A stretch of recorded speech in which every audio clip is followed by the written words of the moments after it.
I'm going to show you the group tracks. Now, as I said, these are aux buses in Pro Tools, and they are vital to use in any complicated project, because this is where you do your routing to create stems automatically. If I want to export my project as dialogue, separate from music, separate from sound effects, then you need to have this set up. You can manually solo those bits of tracks, or you could even solo a group and export that. But if you create stems like this, you can process them together. You can also automatically export all of them in a batch export setting. And you can see when I show you a more involved post-production surround sound template, then we have quite a lot of groups. We have groups for each of these typical stems in post-production, but we also have subgroups. We have things going to other things that enable you to do easy stereo export versus surround export. They are extremely useful. But my basic post-production template will always have minimum 3 stems, 3 groups, where I have my sync sound or dialogue, my effects, and my music grouped together before it goes to my stereo out. So let me show you how you create something like that. Right click, and we have our group track there. And I want them to be stereo. This is a stereo project, and I want them to go to my stereo output. I'll show you how to reroute that. And yeah, let's make them inside a folder. You can also create them outside a folder. And I'm just going to say G because I use that as a shorthand for a group, and I want 3 in this case. So there's my 3 group tracks, and I want to rename them to be group for sync, and group for effects, and group for music. I suppose this could be DX.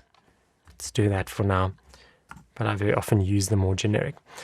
This is definitely not internationally accepted, but the most common color coding that I will use is orange for DX, green for effects, and blue for music. I know a lot of people like to have blue for dialogue, but this is the one I got used to, so that's what I still use. So these are my 3 group tracks, and things can feed into them, and they feed to the stereo output. Now, how do you feed things into them? Multiple ways. This is a dialogue track. On design class, I wanted to go to my dialogue or my DX group. So I could go to that top part of the inspector, and rather than having stereo out, I can say, aha, take it to DX. So I can also do this on the channel settings. Here's my input. You can also choose the output of the track on here. And lastly, if you open your mix console, you can also set routing on kind of mixer level of what's your input and output for various tracks. Now, it's something I find very useful. This is similar to how it works in Pro Tools when you want to make multiple selections go to the same place. Let me just close this mixer. It's Alt-Shift clicking on a menu. Now with Pro Tools, you have to hold all of that in before going to the menu. This one's a little bit more forgiving, but it works in a similar way.